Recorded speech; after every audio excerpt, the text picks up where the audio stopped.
আমরা ইতিমধ্যে কিছুটা আভাস পাচ্ছি, আমাদের দেশে নতুন সূর্য উদয়ের একটা পূর্বাভাস দেখছি। ইসলামী দলগুলো কাছাকাছি আসতেছে। আলেমরা যদি এক হয়ে যায়, জালেমরা পিছু হটবেই। আলেমরা এক হলে এবারই হয়তো সংসদে কোরআন ঢুকবে। কোরআনের বিপ্লবের একটু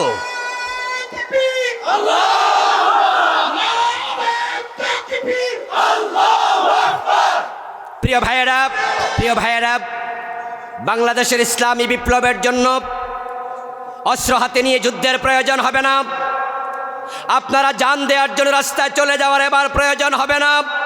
শান্তিপূর্ণ পরিবেশ আমরা পেয়েছি। এবার ইসলামের পক্ষে সিল ব্যবহার করলে বিপ্লব হয়ে যাবে। এই সহজ সুযোগ কাজে লাগানো দরকার আছে না নাই? এই দেশে যদি চুরি বন্ধ করে দেয়া যেত, রাজনীতিবিদরা দুর্নীতি না করত, তাহলে রাজনীতিবিদ কমে যেত। চাঁদাবাজি বন্ধ করলে দলের নেতা কর্মী কমে যেত। বিভিন্ন দলের কর্মী হয় চাঁদাবাজ হওয়ার জন্য। এজন্য দেখবেন যে ক্ষমতা আসলে কেউ ট্রাক স্ট্যান্ড, কেউ টেম্পু স্ট্যান্ড, কেউ এখানে, কেউ ওখানে, কেউ কাঁচা বাজার, কেউ বড় বাজার, কেউ গরু বাজার, সব চাঁদাবাজি শুরু করে দেয়। কর্মীদেরকে ভাগ দিয়া দেয়। কর্মীদেরকে বলে, এই শোনো, তুমি টেম্পু স্ট্যান্ডটা নিয়ে যাও, আর তুমি না বাস স্ট্যান্ড, তুমি ট্রাক স্ট্যান্ড, তুমি কাঁচা বাজার নেও, তুমি ফুটপাত নেও। সব জায়গায় চাঁদাবাজি করছে। এইভাবে 15 বছর চাঁদাবাজি করে চলেছে। আগস্ট মাসের 5 তারিখ যখন বিপ্লব হলো, যারা 15 বছর ধরে চাঁদাবাজি করছে তারা সব এখন দৌড়ের উপরে আছে। ওরা পালিয়ে গেল। পালিয়ে যাওয়ার পরে আগস্ট বিপ্লবের পর থেকে চলে গেল 6 মাস। এই 6 মাস বাংলাদেশে এখন কোনো চাঁদাবাজি নাই। আছে? ওরা তো নাই, তাহলে কেডা করে? তাহলে করার জন্য আরেক দল রেডি হয়ে গেছে, ঠিক না? ও আগে খাইছে খালেকে, এখন খায় মালেকে। এই চাঁদাবাজি যদি বন্ধ করে দেয়া হয়, এই ভুর্জুয়া রাজনীতিওয়ালারা কর্মী খুঁজে পাবে না।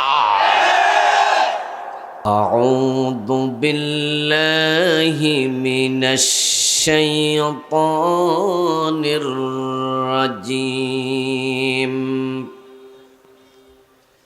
বিসমিল্লাহির রহমানির রহিম।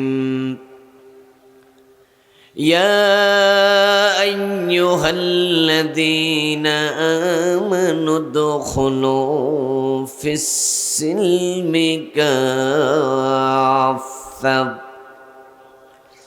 ওয়া লা اتبعوا خطوات الشيطان إنه لكم عدو مبين. قال النبي صلى الله عليه وسلم الإسلام يعلو ولا يعلى. وقال النبي أيضا كانت بنو إسرائيل تسوسهم الأنبياء كلما هلك نبي خلفه نبي وإنه لا نبي بعدي أو كما قال النبي عليه الصلاة والسلام. সকলে দুরূদ শরীফ পড়ুন। আল্লাহুম্মা সাল্লি আলা মুহাম্মাদিন ওয়া আলা আলি মুহাম্মাদ কামা সাল্লাইতা আলা ইব্রাহিম ওয়া আলা আলি ইব্রাহিম ইন্নাকা হামিদুম মাজিদ. اللهم بارك على محمد وعلى آل محمد كما باركت على إبراهيم وعلى آل إبراهيم إنك حميد مجيد. اللهم صل وسلم وبارك عليه.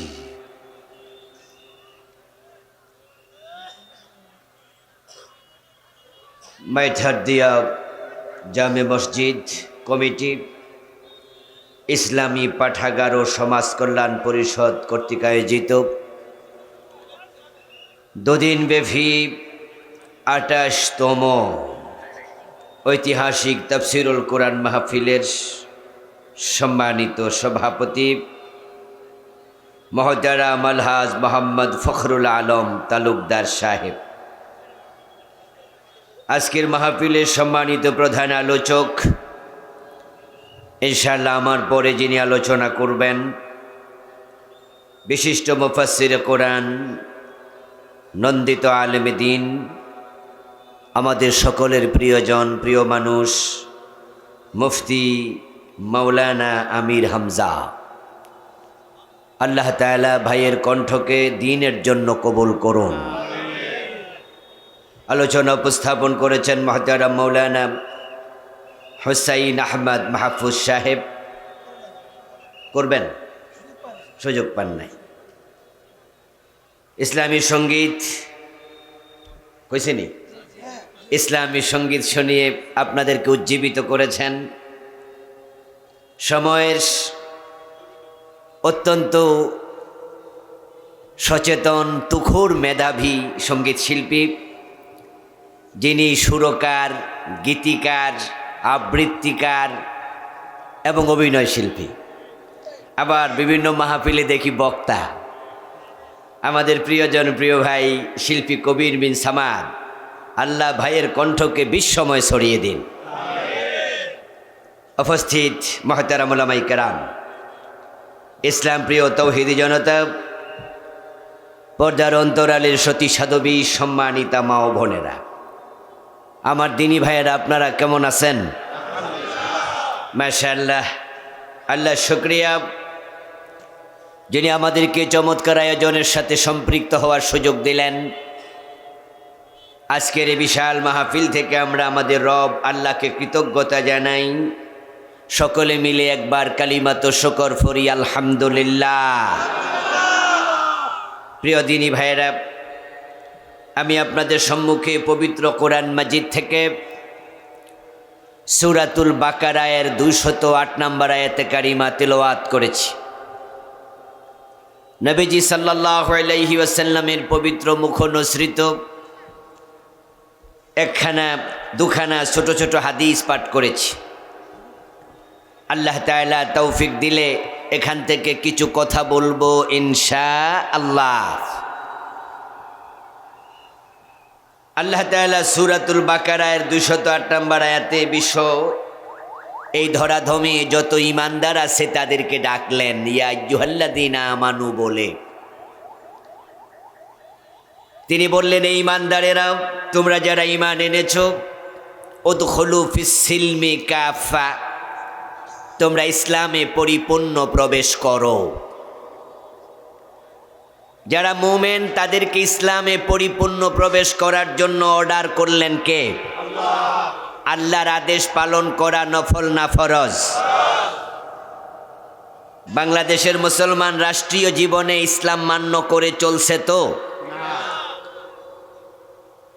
আল্লাহর দ্বীনের মাঝে চোর ধরে হাত কাটতে হবে এমন বিধান আছে না নাই? জেনা করলে ১০০ বেত লাগাতে হবে, বিবাহিত হলে পাথর মারতে হবে এমন আইন আছে কিনা? মদ পান করলে ৮০ বেত দিতে হবে, এই আইন হাদিসে পাওয়া যায় কিনা? এগুলো ইসলামের ভিতরের আইন না বাহিরের? এগুলো বাংলাদেশে মানুষ মানে তো? তো আল্লাহ বললেন, ঈমানদারেরা ইসলামে পরিপূর্ণ প্রবেশ করো। আমরা বাংলাদেশের লোকেরা কি পরিপূর্ণ না অপূর্ণ? অপূর্ণ ইসলাম মানার অধিকার কে দিল? এ প্রশ্ন রেখে আমি আলোচনা শুরু করতে চাই। মুসলিম কাকে বলে? মুসলিম হচ্ছে যে আত্মসমর্পণ করবে। قال النبي صلى الله عليه وسلم المؤمن كالجمل الأنف حيثما قيد انقاد। নবীজি বলছেন, সে তো মুমিন, সে তো মুসলিম যে ব্যক্তি নিজেকে মনে করে নাকের ভিতরে রশি ঢুকানো উটের মতো। নাকের ভিতরে যেই ওটের রশি ঢুকানো হলো সেই ওট কি স্বাধীন না পরাধীন? মন মতো চলার কোনো সুযোগ আর আছে? আপনি যখন মুসলিম হবেন, মুমিন হবেন, তখন আপনি মন মতো চলার কোনো অধিকার আপনার আর নাই।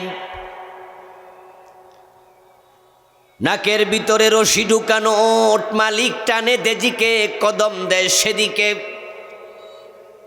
উল্টা পাল্টা কদম দিলে তার নাক ছিঁড়ে যাবে। ঈমান আনার পর, মুসলিম দাবি করার পর আল্লাহ এবং রাসূল যা বলেন ঠিক ওই ওটের মতোই মানতে হবে। উল্টা পাল্টা চললে ঈমান ভেঙ্গে যাবে।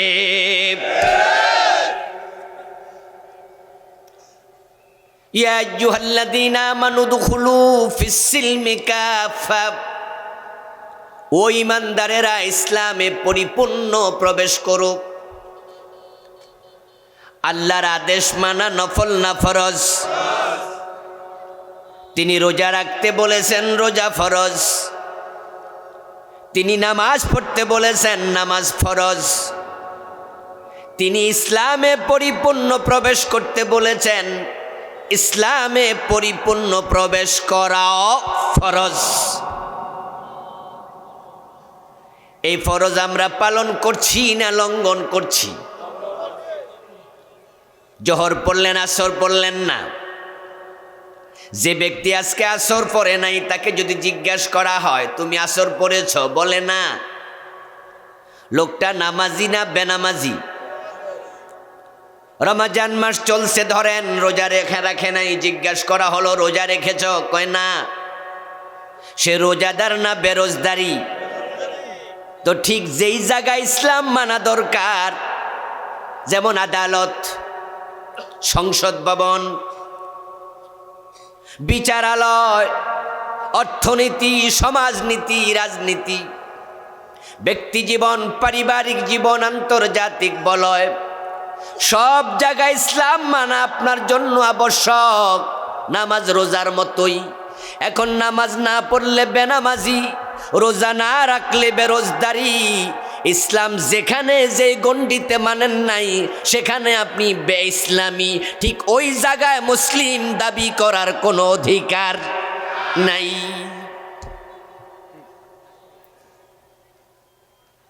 এজন্য আল্লাহ তাআলা বলছেন, ইসলামে পুরা ঢোকো।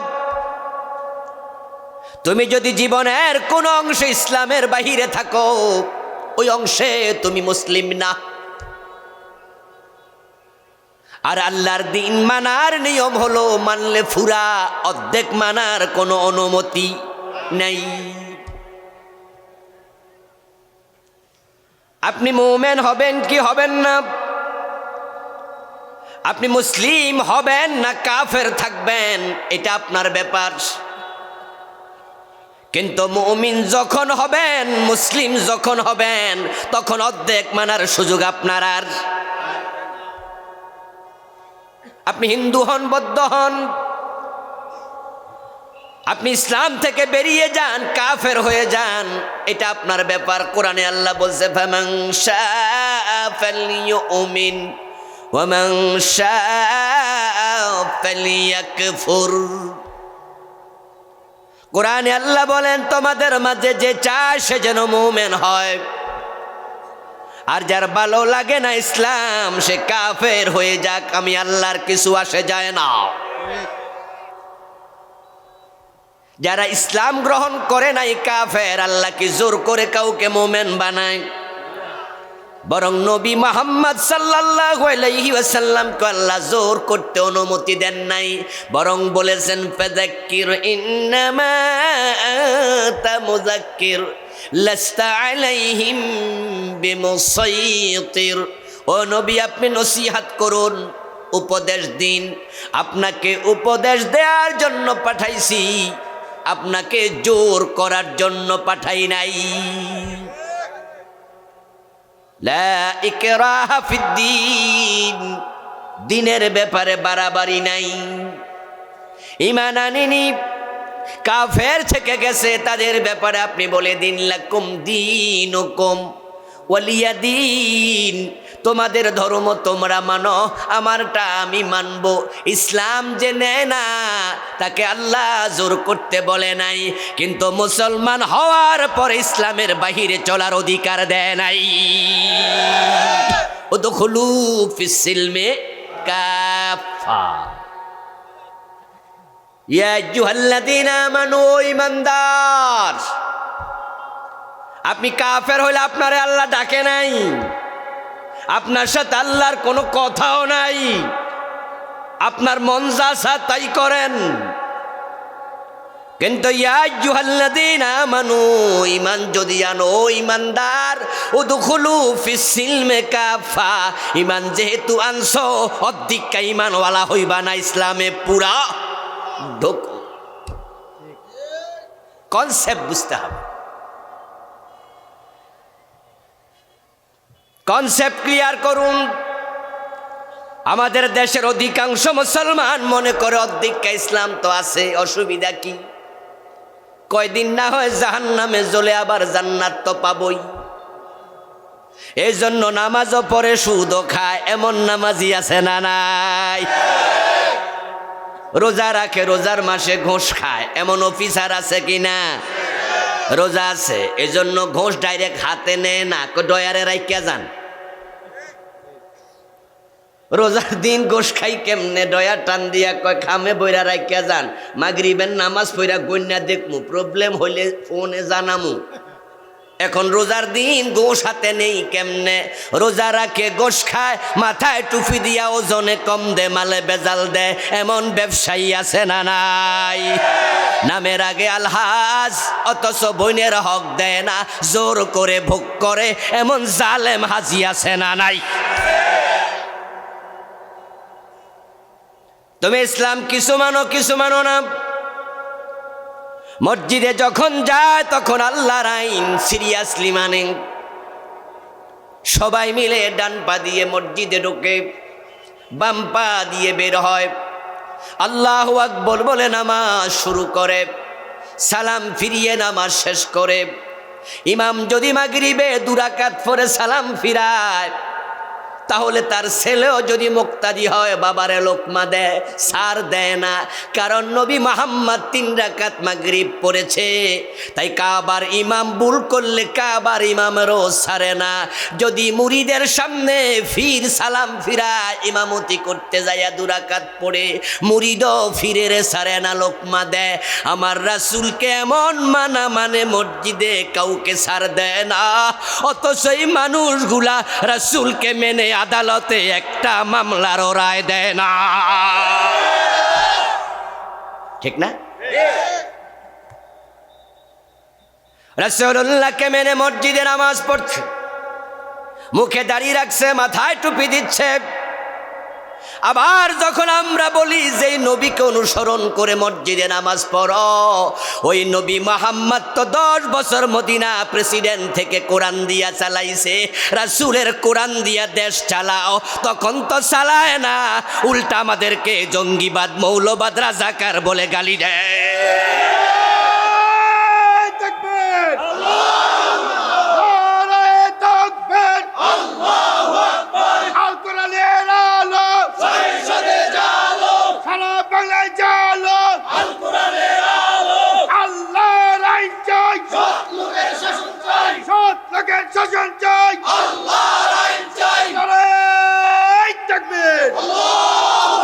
আমার প্রিয় ভাই, রাসূলুল্লাহ সাল্লাল্লাহু আলাইহি ওয়াসাল্লাম যা করেছেন তাই ইসলাম, রাসূলুল্লাহ যা বলেছেন তাই ইসলাম। রাসূলের সামনে কেউ করেছে, নবী মুহাম্মদ দেখে চুপ ছিলেন, এটার নামও ইসলাম।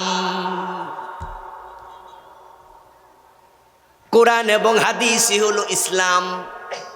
তো হাদিস কি? রাসূল বলেছেন যা তাই হাদিস, রাসূল করেছেন যা তাই হাদিস। রাসূল চুপ ছিলেন, মৌন সম্মতি, এটার নামও হাদিস। তো রাসূল যা করেছেন তাই যদি ইসলাম হয়, নবী মুহাম্মদ সাল্লাল্লাহু আলাইহি ওয়াসাল্লাম তো বললেন, আমার মেয়ে ফাতেমা চুরি করলে আমি ফাতেমার হাতটাও কেটে দেব। রাসূলুল্লাহর জামানায় চোর ধরে হাত কেটেছেন, এমন হাদিস আছে না নাই? এই ৫৪ বছরের বাংলাদেশে ইসলামের এই অংশ একদিনও বাস্তবায়ন।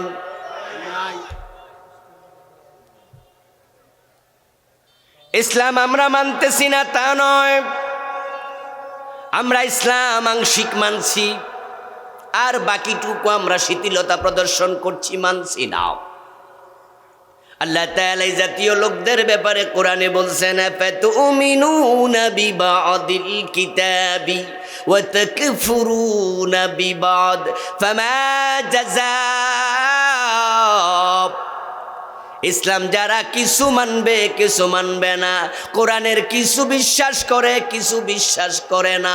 আল্লাহ বলে, কিছু যে মানো এটার কোনো দাম নাই। হুজুর, ইসলামকে এত শক্ত বানায়েন না, একটু নরম নরম করে দেন, সহজ করে দেন। সিনেমা হলের মালিকও বোঝে সিনেমা হল হারাম, এটা রাখা যাবে না, কিন্তু সে বেডাও কিন্তু মসজিদে আবার ইমামকে সাদা দেয়, বেতন দেয়, এবং মসজিদে দোতলার ছাদের জন্য 1 টন রড কিনা দেয়। মনে মনে ভাবে, আল্লাহরে বুঝ দিয়া দিমু, আল্লাহ সিনেমা হলের টাকা এটা হারাম ছিল, এটা ঠিক, আমি অপরাধী, কিন্তু 1 টন রড যে দিছি তোমার মসজিদে, হুজুরে যে সাদা দিছি, রমজানে 10 দিন আমি খাওয়াইছি, আল্লাহ যদিও টাকাটা হারাম ছিল কিন্তু ইসলামের কামেই তো দিছি, আমার বেহেশতটা দিয়ে দাও। সুদী ব্যাংকের মালিক, সুদী ব্যাংকের এমডি, আবার মসজিদের সভাপতি, এমন আছে কিনা? আমার বন্ধু, যেই জালেমেরা গত 15.5 বছর ইসলামের কণ্ঠ চেপে ধরেছিল, শাপলা চত্বরে আলেমদের বুকে গুলি চালিয়েছিল, যেই জালেমরা আল্লামা সাইদিকে 13টা বছর জেলে রেখেছিল, যেই জালেমরা শেষ পর্যন্ত উনাকে হাসপাতালে নিয়ে হত্যা করেছিল, 11 জন ইসলামী আন্দোলনের বড় বড় নেতাকে ফাঁসি দিয়েছিল, জুনাইদ বাবুনগরীর মতো বড় আলেমকে পিটাইয়া 2টা হাঁটু আসল করে দিয়েছিল, ইসলামের বিরুদ্ধে সরাসরি অবস্থান নেয়ার পরেও তারা আবার 560টা মডেল মসজিদও, কি বুঝলেন? হাসরের দিন আল্লাহ যখন বলবে, তোর দেশে ইসলাম কেন কায়েম ছিল না? তুই না প্রধানমন্ত্রী ছিলি, তুই না এমপি ছিলি, আমার নবী না কোরআন দিয়ে দেশ চালাইছে, তুই কেন চালাইলি না?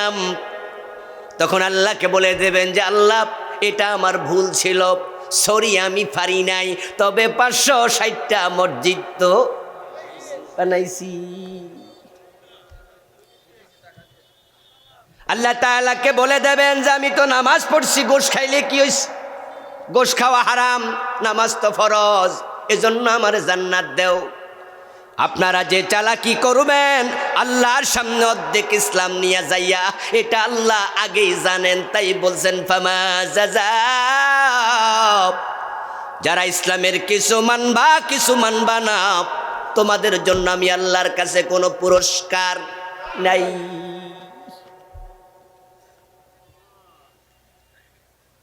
অর্ধেককে ইসলাম আল্লাহ নেয় না, খুব সাবধান। কিন্তু ফজরের নামাজের ফরজ কয় রাকাত?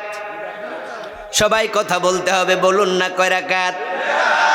1 রাকাত পড়লেন 15 মিনিট লাগাইয়া সূরা ইয়াসিন দিয়ে, দ্বিতীয় রাকাত না পড়ে সালাম ফিরায়া বাড়ি চলে গেলেন, 1 রাকাতের সওয়াব হবে 50%। কতটুকু? বাদ অর্ধেক আল্লাহ নেয় না। চৈত্র মাসে রোজা রাখলেন, দুপুর 3টার দিকে ঘড়ির দিকে তাকাইয়া হিসাব করে দেখলেন যে রোজা রাখা ফেলছি 9 ঘন্টা। সেই সেহরি থেকে পর্যন্ত 9 ঘন্টা লম্বা রোজা হলো। দুপুর 3টা, বুকে বড় পিপাসা, পেটে বড় ক্ষুধা, তাই যদি এখন দুপুর 3টা বাজে আমি ইফতার করি, সওয়াব হবে 70%, ঠিক না? কত? এই 9 ঘন্টার মূল্য কত? অর্ধেক মানবা ফামা জাযা, অর্ধেক আল্লাহ নেন। আজকের মাহফিলে যদি কোনো একজন পয়সাওয়ালা মানুষ ঘোষণা করে, যত শ্রোতা মাহফিলে আসছেন যাওয়ার সময় 1000 টাকা করে আমি হাদিয়া দিতে চাই, আমি তখন বলবো ভাই হাদিয়া দেওয়া সুন্নাহ, নেওয়া সুন্নাহ, দেন। ওই গেটে চলে যান, শ্রোতারা যাওয়ার সময় একটা করে নোট দেবে 1000 টাকার, হাদিয়া দেয়া জায়েজ, নেয়া জায়েজ, আপনারা নিয়েন, কোনো অসুবিধা নাই। কিন্তু বেডা কয় হুজুর মানুষ বেশি, তাই দেওয়ার সময় 1000 টাকার নোট মাঝখানে ছিঁড়া আমি অর্ধেক অর্ধেক দিমু, নিবেন কয়জনে?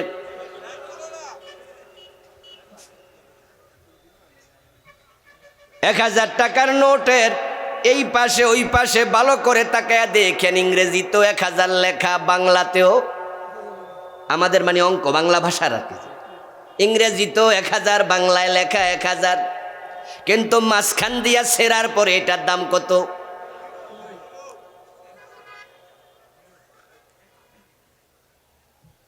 বাবা আদম মা হাওয়া আলাইহিমাস সালাম আল্লাহর জান্নাতে আল্লাহর মাত্র একটা কথা শুনে নাই। আল্লাহ বলছিলেন ফালা তাকরাবা হাযিহিস শাজারা, ওই গাছের কাছে যেও না। শুধুমাত্র এই কথাটা লঙ্ঘন করার সাথে সাথে আল্লাহ জান্নাতের পোশাক খুলে নিয়ে গেলেন। فلما ذاق الشجرة بدت لهما سوآتهما طفقا يقصفان عليهما من ورق الجنة। আল্লাহ বলতেছেন কোরআনে, যখনই গাছের ফল খেলো সাথে সাথে গায়ের কাপড় খুলে পড়ে গেল। আপনাদেরকে আমি জিজ্ঞাসা করতে চাই প্রিয় ভাইয়েরা, বলুন তো জান্নাতের পোশাক দিয়েছিলেন কে? আজকে খুলে নিলেন কে? অপরাধ করছে কয়টা? আইন মানে নাই কয়টা? জান্নাতে রেখেছে না বের করে দিয়েছে? আমরা মানি না কয়টা আইন? তো জান্নাতের স্বপ্ন দেখছেন কিভাবে?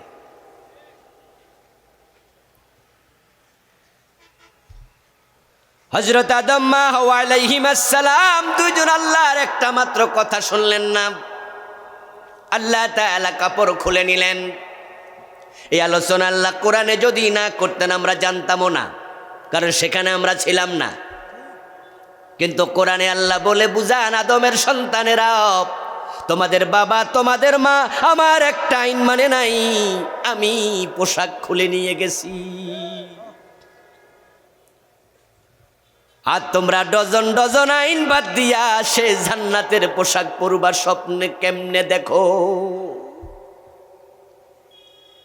আরেকটি প্রশ্ন করবে, একটু জবাব দেন। ইবলিস শয়তান আল্লাহর কয়টা আইন মানে নাই? ঈমান ছিল তো?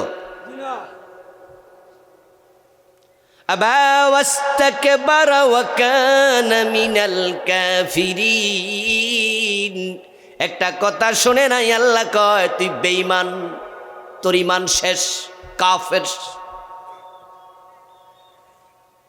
ফাখরুজ মিনহা ফাইন্নাকা রাজিম। ওই ইবলিস জান্নাতের সীমা থেকে বেরিয়ে যা, তুই অভিশপ্ত। অথচ ইবলিস আল্লাহর এত বেশি ইবাদত করেছিল, জমিনে 5 আঙ্গুল জায়গা খুঁজে পাওয়া যাবে না যেখানে ইবলিসের সেজদার দাগ নাই। কোরআনে পাওয়া যায় কানা মিনাল জিন, ইবলিস ছিল জিন জাতির সদস্য, কিন্তু ইবাদত করার কারণে তার মর্তবা আল্লাহ তাআলা বাড়াইতে বাড়াইতে এখন ফেরেশতাদের সাথে একসাথে থাকতে দিস। সে বড় আবেদ ছিল, কিন্তু আল্লাহ বলছেন আদম রে সেজদা করো, সে নারাজ, করবে না, গাদ্দারি করছে না। আল্লাহ জিজ্ঞাসা করছিলেন মা মানাকা আল্লা তাসজুদা ইয আমারতুক, অর্ডার যখন করছিলাম তখন কে তোকে মানা করলো, কেন সেজদা করলি না? ইবলিস যদি বলতো রব্বানা যালামনা আনফুসানা, আল্লাহ আমার ভুল হয়ে গেছে, ইবলিসকে ক্ষমা করার ক্ষমতা আল্লাহর আছে না নাই? সে কি ক্ষমা চাইছিল?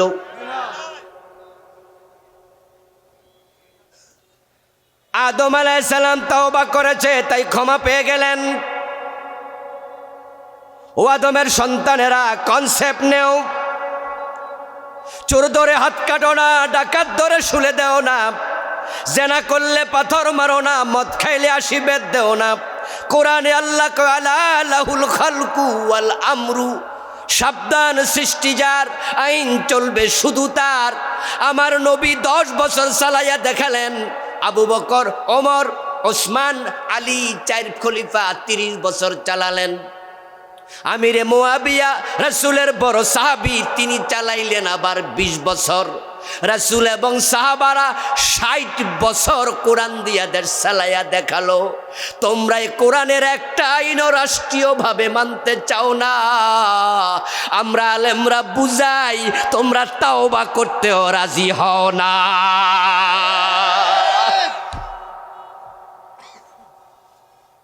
শয়তান মানলো না, একটা বেঈমান হয়ে গেল। তোমরা ডজন ডজন বাদ দিছো, তোমরাও আবার যুক্তি দাও ঠিক শয়তানের মতো। শয়তানকে আল্লাহ জিজ্ঞাসা করলেন, কেন সেজদা করলি না? সে সরি না বইলা উল্টা কয় আনা খায়রুম মিনহু খালাকতানি মিন নারিন ওয়া খালাকতাহু মিন তিন। আমি কেন আদমরে সেজদা করব? আমি তো সেরা। এবার কেমনে সেরা আল্লাহরে বুঝাইতেছে। আপনি আমারে বানাইছেন আগুন দিয়ে, আদমরে বানাইছেন মাটি দিয়ে। যে বানাইছে উনি বুঝে না, হে বুঝাইতেছে, যুক্তি দিচ্ছে। ঠিক আমরা বলি সুদ হারাম, আমরা বলি চোর ধরে হাত কাটা ফরজ। আর এই 54 বছর যারা দেশ চালাচ্ছে, ওরা তখন আড়ালে আবদালে বলে, মাঝে মাঝে কথিত আছে, বিভিন্ন সংবাদ সম্মেলনে বলে, হুজুররা কয় সুদ খাওয়া হারাম, রাষ্ট্রীয়ভাবে যদি সুদ নিষিদ্ধ হয়, হুজুররা কি বোঝে? দেশ চালানো যাবে নাকি? IMF টাকা দেবে না, বিশ্বব্যাংক টাকা দেবে না, ADB টাকা দেবে না, তাহলে বিদ্যুৎ হবে কেমনে? উড়াল সেতু হবে কেমনে? এই হবে কেমনে? ওই হবে কেমনে? হুজুররা তো আর দেশ চালায় না, ওরা বোঝে না। সুদ খাওয়া হারাম। সুদ খেলে 73 গুনাহ, সবচেয়ে ছোটটা মায়ের সাথে জেনা। তারা এই গুনাহ তো করে, উল্টা আরো যুক্তি দেয়। শয়তান যুক্তি দিয়া বেঈমান হয়েছে। তোমরা মোমেন থাকতে হলে যুক্তি না, তাওবা করো। যুক্তি দিলে তোমরাও বেঈমান হয়ে যাবে।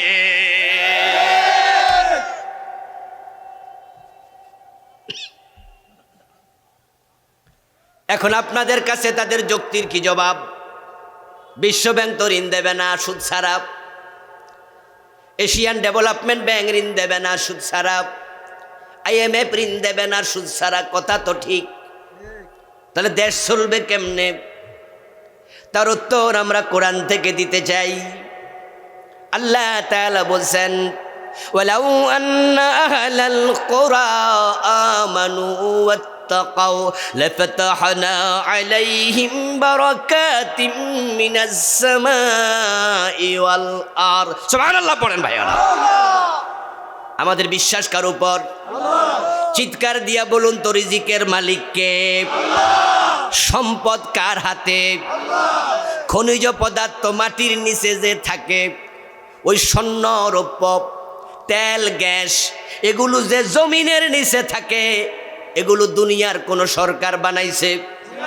চিৎকার দিয়া বলুন তো, বানাইছে কে? যে আল্লাহ সৌদি আরবের মাটির নিচে স্বর্ণের খনি দিতে পারে, বাংলাদেশের মাটির নিচে স্বর্ণের খনি বানানোর ক্ষমতা আল্লাহর আছে না নাই? আল্লাহ এটাই তো জবাব দিলেন, ওয়ালাউ আন্না আহলাল কুরা আমানু ওয়াত্তাকাউ। যদি জমিনের মানুষগুলো, জনপদের লোকগুলো ঈমান এনে মুত্তাকি হয়ে যেত, তারা গুনাহ ছেড়ে দিত, সুদ ছেড়ে দিত, গোড় ছেড়ে দিত, মদ ছেড়ে দিত, চুরি ছেড়ে দিত, ডাকাতি ছেড়ে দিত, অন্যায় ছেড়ে দিত। আল্লাহ আবার বলে, লাফাতাহনা আলাইহিম বারাকাতিম মিনাস সামাই ওয়াল আরদি। আমি আল্লাহ দায়িত্ব নিলাম, তাদের জন্য আকাশ এবং জমিনে বরকতের যত দরজা আছে আমি আল্লাহ সব দরজা খুলে দেব।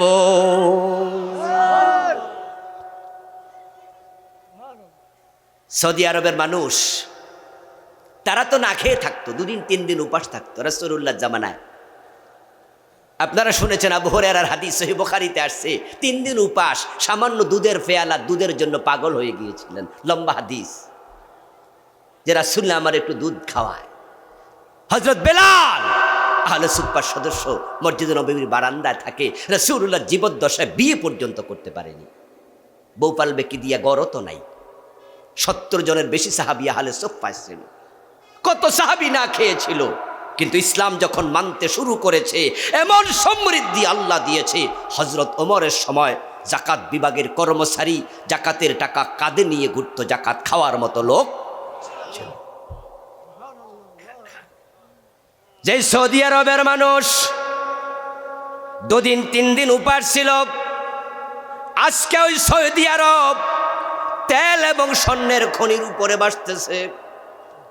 বাংলাদেশের মাটি খুললে পানি পাওয়া যায়, সৌদি আরবের মাটি খুললে স্বর্ণ আর তেলের খনি পাওয়া যায়, ঠিক কি না? এগুলো দিয়েছে কে?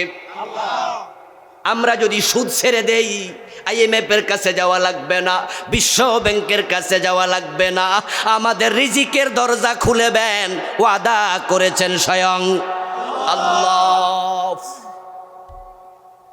এবার হতে পারে উল্টা, আল্লাহ তাআলা স্বর্ণের খনি দেবেন না, তেলের খনি দেবেন না, আমাদেরকে পরীক্ষায় ফেলে দেবেন।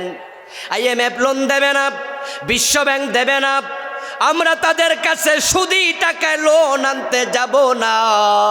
যদি না খাইয়া থাকা লাগে আমরা না খাইয়া থাকার সিদ্ধান্ত নেব, কারণ বছরে 1 মাস দিনের বেলায় না খাইয়া থাকা আমাদের জন্য ফরজ। ওই রোজা দিয়ে আল্লাহ ট্রেনিং দেয়, হারাম খাইও না, প্রয়োজনে উপাস থাকতে শিখো।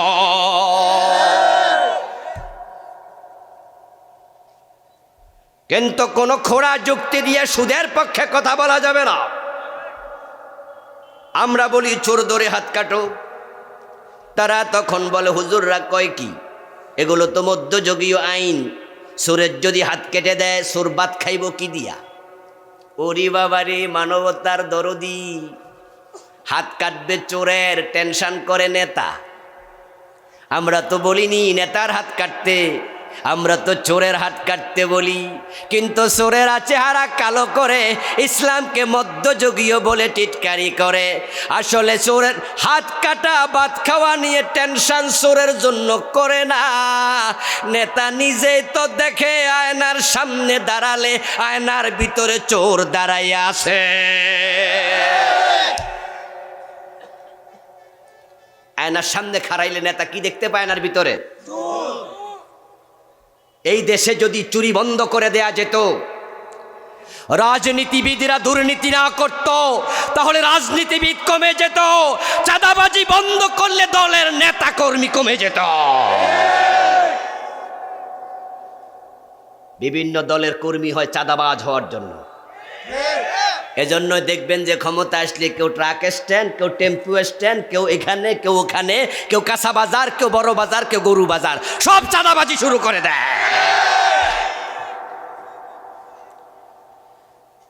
কর্মীদেরকে ভাগ দিয়া দেয়, কর্মীদেরকে বলে এই শোনো, তুমি টেম্পু স্ট্যান্ডটা নিয়ে যাও, আর তুমি না বাস স্ট্যান্ড, তুমি ট্রাক স্ট্যান্ড, তুমি কাঁচা বাজার নাও, তুমি ফুটপাত নাও। সব জায়গায় চাঁদাবাজি করছে। এইভাবে 15 বছর চাঁদাবাজি করে চলেছে। আগস্ট মাসের 5 তারিখ যখন বিপ্লব হলো, যারা 15 বছর ধরে চাঁদাবাজি করছে তারা সব এখন দৌড়ের উপরে আছে। ওরা পালিয়ে গেল। পালিয়ে যাওয়ার পরে আগস্ট বিপ্লবের পর থেকে চলে গেল 6 মাস। এই 6 মাস বাংলাদেশে এখন কোনো চাঁদাবাজি নাই। আছে? ওরা তো নাই, তাহলে কেডা করে? তাহলে করার জন্য আরেক দল রেডি হয়ে গেছে, ঠিক না? ও আগে খাইছে খালেকে, এখন খায় মালেকে। এই চাঁদাবাজি যদি বন্ধ করে দেয়া হয়, এই ভুর্জুয়া রাজনীতিওয়ালারা কর্মী খুঁজে পাবে না। আর যদি চোর ধরে হাত কাটা শুরু হয়ে যায়, আর দুর্নীতি বন্ধ হয়ে যায়, তাহলে বুর্জুয়া রাজনীতির নেতা পাওয়া যাবে না। বাংলাদেশের অধিকাংশ রাজনীতিবিদ পেটের ধান্দায় রাজনীতি করে। প্রিয় ভাইয়েরা, চোর ধরে হাত কাটার কথা শুনলে কেন রাগ করেন? আমরা তো চাই চোর চুরি মুক্ত বাংলাদেশ, ঠিক না? আপনারা কি চুরির পক্ষে? চুরি মুক্ত বাংলাদেশ দরকার আছে না নাই? আমরা তো চুরির বিপক্ষে। হাত কাটতে অসুবিধা কি? এটা তো যৌক্তিক, এটা প্রয়োজন। কারণ যদি 10টা এমপির হাত কেটে দেয়া যায়, যে এমপি চুরি করেছে, 10টা চোর মন্ত্রীর হাত কেটে দেয়া যায়, 10টা চোর সচিবের হাত কেটে দেয়া যায়, 10টা চোর ডিসি এসপির হাত কেটে দেয়া যায়, ওই হাত কাটা চোর দেখে আগামী 20 বছর কোন নেতা চুরি করবে না। সোনার বাংলা হতে বেশি দিন লাগবে না। কিন্তু চোরের সংখ্যা এমন বাড়ছে, প্রধানমন্ত্রী সাবেক তিনি বলছেন উনার বাড়ির ফিয়ন কত কোটি টাকার মালিক? 400 কোটি। এগুলো চাকরি করে কামাইছে? আমার প্রিয় ভাইয়ারা, আমি বুঝি না কোন যুক্তিতে চোরকে তারা জেলে দেওয়ার আইন করলো, এটা আমার বুঝেই আসে না। ইসলামের বিধানগুলো কতটা লজিক্যাল দেখুন। চোর ধরে হাত কাটো, আর তারা বলে না চোর ধরে জেলে দাও। আমি আপনাদের কাছে একটু প্রশ্ন রাখতে চাই, যারা চোর তারা ভালো মানুষ না খারাপ মানুষ? তো ওকে ধরে যে আপনি জেলে দিলেন, 6 মাস জেলে থাকলো, বেডা কি ওখানে খাবার টাকা দিছে, ঘর ভাড়া দিছে, বিদ্যুতের বিল দিছে? তো বেডার পিছনে যে বিনিয়োগ করলেন 6টা মাস, সে তো খারাপ মানুষ। ও টাকা পাইলো কই? এ টাকা আসলো কোত্থেকে? ডেফিনেটলি এটা সরকার খরচ দিছে, আর সরকারের তো কোনো টাকা নাই, এটা আমাদের ট্যাক্সের টাকা, ঠিক না? এটা আমাদের ভ্যাটের টাকা, আমাদের পকেটের টাকা। ফকিন্নিও যদি তার মোবাইল 100 টাকা আপলোড করে ফেসবুক, আপনার কি জানি মোবাইল চালানোর জন্য 100 টাকা তার এখানে ভরে, সাথে সাথে 15 টাকা কেটে নিয়ে, তাহলে সরকার যে আমাদের টাকাগুলো নিল, আপনাদের কাছে আমার প্রশ্ন, সবাই একটু জবাব দিয়েন, ওই সুরকে খাওয়ানোর জন্য টাকা দিছি? তোরে খাওয়াইলেন কেন আমাদের টাকা? কারণ সে তো খারাপ মানুষ, ঠিক না? তো খারাপ মানুষের জন্য তো আমরা টাকা দেই নাই, তার পিছনে কেন খরচ হবে? 1 নাম্বার প্রশ্ন। দ্বিতীয় প্রশ্ন হলো, যেই চোরটা জেলখানায় ঢুকছে, 6 মাস পরে যখন বের হবে, তখন সে আল্লাহর ওলি হইয়া বের হবে না ডাকাত হয়ে বের হবে? ওখানে ঢুকাইয়া লাভটা কি হলো? এটাও তো সমস্যা। আর ইসলাম বলছে না না, প্রমাণ যদি হয় হাত কেটে দাও, তবে হাত শুধু শুধু কাটবে না, যদি স্বভাবজাত কারণে চুরি করে হাত কাটবে। যে অভাবে চুরি করছে, ইসলাম তার হাত কাটে না। হযরত আলী খলিফা ছিলেন ইসলামের, রাসূলুল্লাহর সাহাবী, রাষ্ট্র চালিয়েছেন 4.5 বছরের কাছাকাছি। হযরত আলীর একটি চমৎকার বক্তব্য আছে, যদি রুটির অভাবে কোনো চোর চুরি করে, ওই চোরের হাত কেটো না, বরং রাষ্ট্রপ্রধানকে ক্ষমতা থেকে সরাইয়া দাও। যে মানুষের ক্ষুধার বাসস্থানের ব্যবস্থা করতে পারে না, অন্যের ব্যবস্থা করতে পারে না, সে দেশের প্রেসিডেন্ট থাকার অধিকার তার নাই। ইসলাম এসে হাত কেটে দেবে না, জাকাত ভিত্তিক অর্থ ব্যবস্থা চালু করবে। চালু করার পরে অভাব দূর হবে। অভাব যখন দূর হবে, কিছু লোক স্বভাবে চুরি করবে। যারা 400 কোটি টাকা চুরি করছে, ওটা কি অভাবে না স্বভাবে? যারা দেশের টাকা চুরি করে কানাডায় বেগমপাড়া বানাচ্ছে, অভাবে না স্বভাবে? এস আলম গ্রুপ 85 হাজার কোটি টাকা ইসলামী ব্যাংক থেকে লুট করেছে, অভাবে না স্বভাবে? যাদের স্বভাব খারাপ, ওদের হাত কাটার আইন দরকার আছে না না? আমার প্রিয় ভাইয়েরা, আল্লাহ বলছো ইমানদার ইসলামে পরিপূর্ণ প্রবেশ করো। এখন ইসলাম কি সেটা জানা দরকার। তারপরে পরিপূর্ণ প্রবেশ। আমাদের দেশের মানুষ মনে করে ইসলাম একটা নিছক ধর্মের নাম, অথচ ইসলাম কোনো নিছক ধর্মের নাম নয়। হিন্দু ধর্ম কি? 12 মাসে 13 পূজা, দায়িত্ব শেষ। খ্রিস্টান ধর্ম কি? সপ্তাহে শুধুমাত্র রবিবার গির্জায় যাবেন, দায়িত্ব শেষ। ইহুদি ধর্ম কি? সপ্তাহে শুধুমাত্র শনিবারে সেনেগাগে যাবেন, দায়িত্ব শেষ।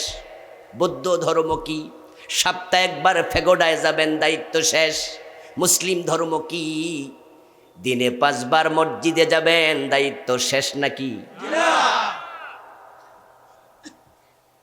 শুধুমাত্র 5 ওয়াক্ত নামাজ পড়ার নাম ইসলাম না, রমাদানের রোজা রাখার নাম ইসলাম না। আল ইসলামু হিয়া তিলকা শারাঈ আল্লাতী ইয়াতাহাক্কাকু বিহাস সালাম। ইসলাম হলো এমন কিছু আইনের নাম যে আইন হবে পুরা জীবন ব্যাপী, যেগুলো মানলে সমাজে শান্তি কায়েম হবে। শুধু মসজিদে ইসলাম না, ইসলাম পুরা জীবনে। মুসলিম থাকবে যেখানে, ইসলাম থাকবে সেখানে। টয়লেটে ঢুকার সময় ইসলামের আইন আছে না নাই? ঘুমানোর সময়, খাওয়ার সময়, থুতু ফেলার সময়, চুল কাটার সময়। ও প্রিয় ভাইয়েরা, কোথায় নাই? আপনি যেখানে, ইসলাম সেখানে। জন্মের পর থেকে কবরে ঢুকানো পর্যন্ত ইসলামের বাহিরে চলার কোনো অধিকার মুসলিমের নাই। উদখুলু ফিস সিলমে কাফা। আল্লাহ পাক রব্বুল আলামিন আমাদেরকে পরিপূর্ণ ইসলামে প্রবেশ করতে বললেন। আল্লাহর শুকরিয়া, এই কনসেপ্ট থাকার কারণেই আমরা একদল লোক আপনাদেরকে বলি, জীবনের বটম থেকে টপ, পাকঘর থেকে সংসদ ভবন, ব্যক্তি জীবন থেকে আন্তর্জাতিক বলয়, সব জায়গায় ইসলাম মানতেই হবে। এখন আমরা বাংলাদেশের সব জায়গায় ইসলাম মানতে পারছি না, কিন্তু ইসলাম মানা ফরজ, দরকার, এটা আমরা বুঝছি। আপনারা আমার আলোচনা যারা শুনছেন, আমি জানি এই বিষয়ে আপনিও আমার সাথে একমত। জীবনের সব জায়গায় ইসলাম মানতে হবে। তা আপনার বাড়িতে যদি আজকে চোর ঢোকে, রাতের বেলায় চোর ধরা পড়ল, আপনি কি সকালবেলায় হাত কেটে দিতে পারবেন? ইসলামের এই আইনটা মানার দায়িত্ব ব্যক্তির না রাষ্ট্রের? যদি আপনার এলাকায় কেউ জেনা করে ধরা পড়ে, তাকে 100 বেত লাগাতে পারবেন? বিবাহিত হলে পাথর মারার দায়িত্ব আপনার উপরে আছে। এই আইনটা বাস্তবায়ন ব্যক্তির কাজ না রাষ্ট্রের কাজ? তাহলে এবার বলুন তো, ইসলাম যদি জীবনের সব জায়গায় মানতে হয়, রাষ্ট্রে ইসলাম দরকার আছে না নাই? এখন রাষ্ট্রে ইসলাম কিভাবে আসবে? রাষ্ট্রে ইসলাম তখনই আসবে যখন কোরআনকে সংবিধান বানানো হবে। এজন্য দেখবেন যে আমাদের এমপিরা যখন সংসদে আলোচনা করে, তখনই বলে সংবিধানের এত নম্বর আর্টিকেল, এত নম্বর অনুচ্ছেদ, বলে না? অমুক জায়গায় এই আছে সংবিধানের। বিচারক যখন বিচার করে তখন সংবিধানের উদ্ধৃতি দেয়, ফৌজদারি বিধানের উদ্ধৃতি দেয়। ঠিক যখন কোরআন সংবিধান হয়ে যাবে, তখন বিচারক, আদালত, এমপি, মন্ত্রী সূরা এবং আয়াত নাম্বারের উদ্ধৃতি দিয়ে দেশ চালাবে।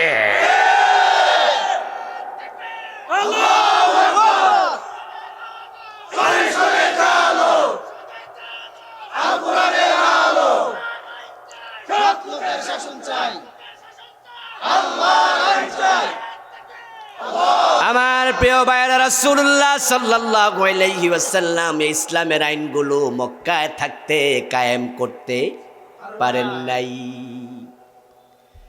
কিন্তু যখন তিনি মদিনায় হিজরত করলেন, আলহামদুলিল্লাহ, হিজরতের পর মদিনার আউস খাজরাজ, বনু নজির, বনু কুরাইজা, বনু কাইনুকা সকল মানুষ একসাথ হয়ে রাসূলকে মদিনার প্রেসিডেন্ট বানাইয়া দিলেন। আমার রাসূল যখন মদিনার প্রেসিডেন্ট হয়ে গেলেন, মদিনার সংসদে কোরআন চলে গেল। যখন কোরআন সংসদে ঢুকলো, মদিনা ইসলাম কায়েম হয়ে গেল। এখন বাংলাদেশ ইসলাম কায়েমের প্রয়োজনে সংসদে আল্লাহর কোরআন নেওয়া দরকার আছে না নাই? এবার আল্লাহ সুযোগ দিয়েছেন, অগাস্ট বিপ্লবের সুযোগ এসেছে। ইতোমধ্যে অন্তর্বর্তীকালীন সরকার সংবিধান সংস্কার করার জন্য কমিটি বানাইছে। আপনারা পত্রপত্রিকায় দেখেছেন সংবিধান সংস্কার করার জন্য উদ্যোগ নেওয়া হয়েছে। কেউ কেউ বলেছেন সংস্কার নয়, এটাকে নতুন করে লেখা দরকার। এই 52 বছরের বাংলাদেশ, 53 বছরের সংবিধান, ডক্টর কামাল মিয়ার লেখা এই নাস্তিকতাবাদী সংবিধান শান্তি দিতে পারেনি। এটা নতুন করে লেখো অথবা সংস্কার করো। তারা যেহেতু দাবি তুলেছে, আমরাও দাবি তুলতে চাই, এটা বাদ দাও, বাদ দিয়ে কোরআনকে সংবিধান বানায় দাও। কোরআন সংবিধান হওয়া দরকার আছে না নাই? কে কে রাজি আছেন কোরআনের পক্ষে হাত তুলে দেখান।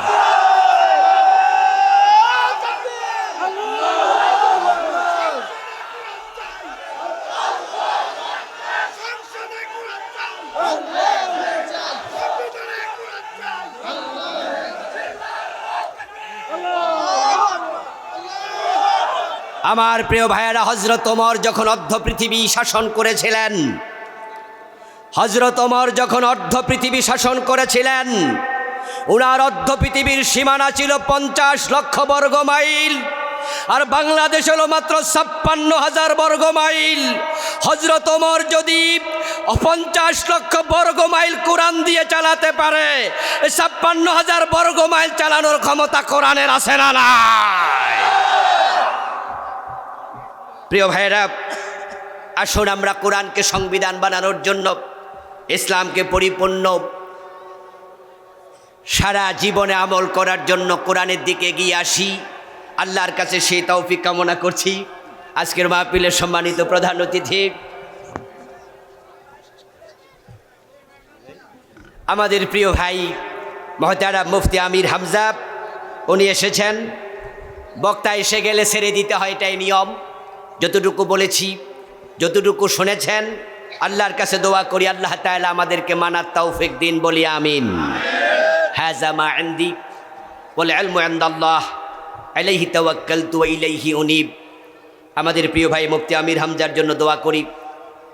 উনি অনেকটাই অসুস্থ থাকেন, আল্লাহ যেন পরিপূর্ণ সুস্থতা দেন, বলেন আমিন। উনার এই কণ্ঠকে আল্লাহ বিশ্বময় ছড়িয়ে দেন, বলেন আমিন।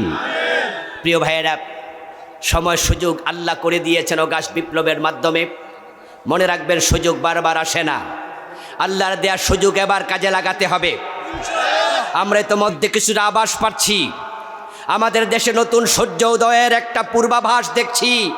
ইসলামী দলগুলো কাছাকাছি আসতেছে। আলেমরা যদি এক হয়ে যায়, জালেমরা পিছু হটবেই। আলেমরা এক হলে এবারই হয়তো সংসদে কোরআন ঢুকবে। কোরআনের বিপ্লবের একটু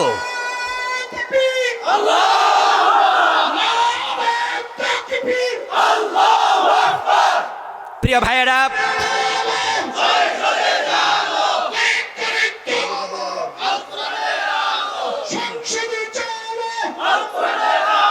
প্রিয় ভাইয়েরা, বাংলাদেশের ইসলামী বিপ্লবের জন্য অস্ত্র হাতে নিয়ে যুদ্ধের প্রয়োজন হবে না। আপনারা জান দেওয়ার জন্য রাস্তায় চলে যাওয়ার এবার প্রয়োজন হবে না। শান্তিপূর্ণ পরিবেশ আমরা পেয়েছি, এবার ইসলামের পক্ষে সিল ব্যবহার করলে বিপ্লব হয়ে যাবে। এই সহজ সুযোগ কাজে লাগানো দরকার আছে না নাই? আগে ভাবতাম কিভাবে বিপ্লব হবে। আফগানিস্তানের মুসলমান বিপ্লবের জন্য অস্ত্র হাতে নিয়েছে, আমেরিকার বিরুদ্ধে, রাশিয়ার বিরুদ্ধে অস্ত্র হাতে নিতে হয়েছে। বাংলাদেশ ইসলামী বিপ্লবের জন্য অস্ত্র আমরা পাবো কোথায়? চারদিকে কাফের রাষ্ট্র, একটা সুই বাংলাদেশে আসার পরিবেশ নাই। বিপ্লব কিভাবে হবে? অস্ত্র চালানোর জন্য প্রশিক্ষণ প্রয়োজন। প্রশিক্ষণ কে দেবে? তাহলে কি ঈসা নবী আসা পর্যন্ত অপেক্ষাই করতে হবে? কিন্তু অগাস্ট বিপ্লব করে ছাত্র জনতা দেখিয়ে দিয়েছে, বিপ্লবের জন্য অস্ত্র লাগে না, আবু সাইদের মতো বুক চিতিয়ে সাহস নিয়ে রাস্তায় দাঁড়ানো লাগে। 2000 শাহাদাতে অগাস্ট বিপ্লব আল্লাহ দিয়েছে। কোরআনের বিপ্লবের জন্য প্রয়োজনে 2 লক্ষ শহীদ হওয়া লাগবে। বিপ্লবের আগ পর্যন্ত থামা যাবে না। নাসরুম মিনাল্লাহ ওয়া ফাতহুন করিব ওয়া বাশশিরিল মুমিনিন। ওয়াসসালামু আলাইকুম ওয়া রাহমাতুল্লাহি ওয়া বারাকাতুহু।